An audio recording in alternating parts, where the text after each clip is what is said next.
Enzo Recto, kalaban ang katiwalian at kasinungalingan, kakampi sa katotohanan at kabutihan. Thank you, Mr. Presiding Officer. Miss Witness, Miss Constantino, dyan ba talagang account ng mga OVP sa bangko ninyo, sa show? Or si VP lang ang nag-open ng account dyan sa bangko ninyo? Yung Office of the Vice President po. OVP.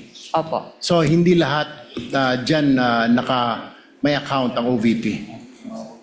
Wala na po akong alam. Okay. Kaya nga po, tanong ko natin, si dating VP Robredo po ba nagbukas din ng account dyan? Actually po, na-transfer lang po sa amin ang MDS account po ng Office of the Vice President noong pong September 2022 nung lumipat po sila ng kanilang office address sa Pioneer, Mandaluyong. Okay. Normal po ba na ganito kalaki ang wini-withdraw ng isang government agency? Is this normal? Nakakita ka na ba nito ng other government agencies na ganito kalaki ang withdrawal? Wala po, unusual po ito. Unusual yung withdrawal. So therefore, kung unusual, Madam Witness, hindi mo kayo nagtanong man lang, para saan po ba kayo ito? Kasi alam ko sa bangko po, nagtatanong. Ako po, nagbabangko ko sa privado.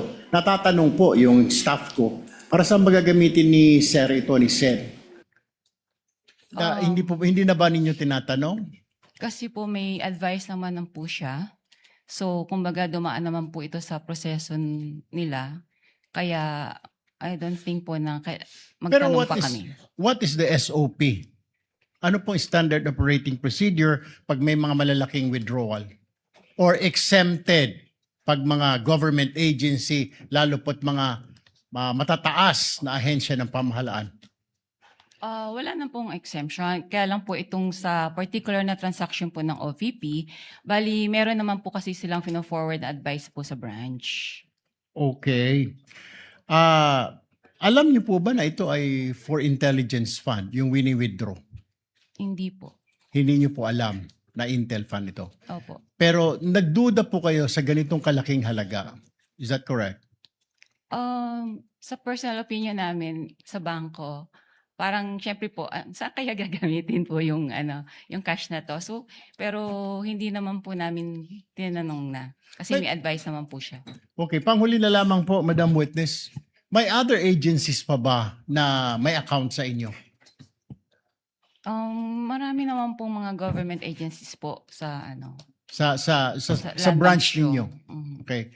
Pero walang mga ganito kalalaking withdrawal? So far po kasi na-convert na po lahat kasi sila sa mga online system like yung sa ATM payroll. So hindi na po ganyang kalalaki mga withdrawals po nila. Thank you, Madam Witness. Thank you, Presiding Officer. Thank you, Senator Judge Erwin Tulfo. Senator Judge Rafi Tulfo is recognized. You may proceed, sir, when you're ready for interjections and interventions. You have 2 minutes, sir.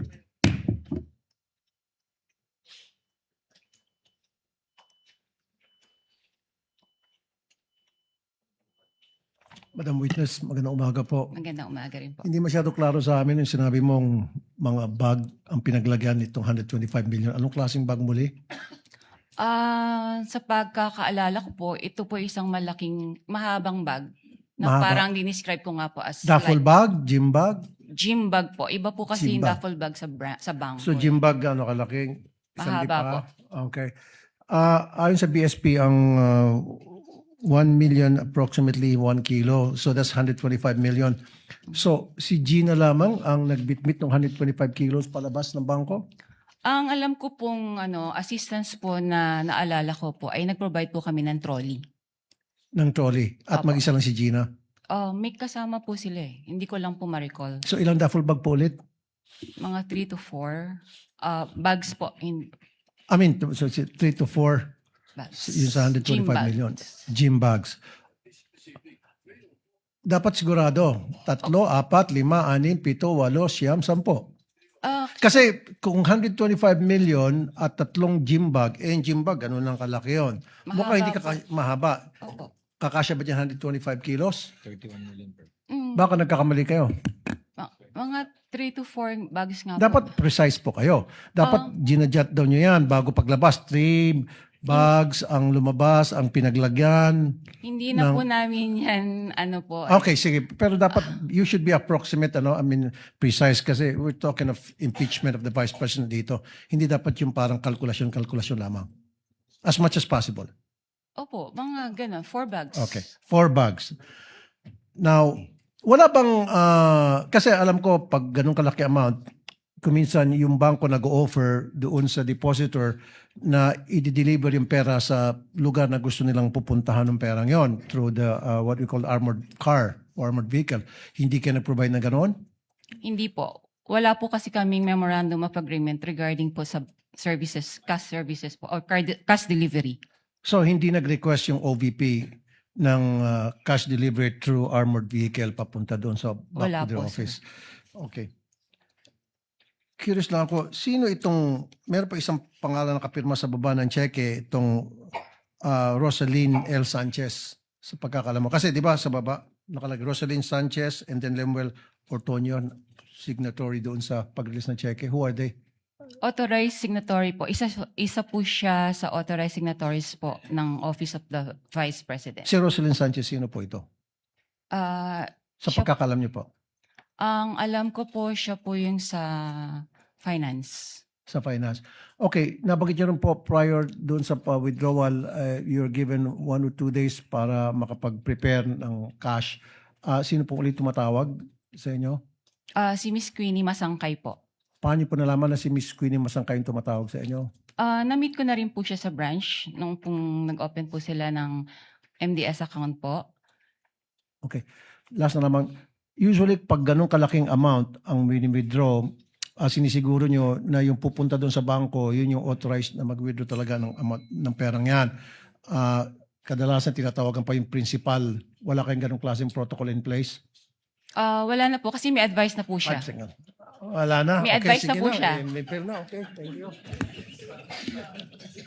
Bago po yung bell, Senator Judge Rafi. Next. Bunyog, bunyog, halikan na kasama ka. Bunyog, kapag buklod ay may pag-asa. Luzon, Visayas, Mindanao, isa ang pananaw. Sa bagong Pilipinas ang bunyog isisigaw. Bunyog, bunyog.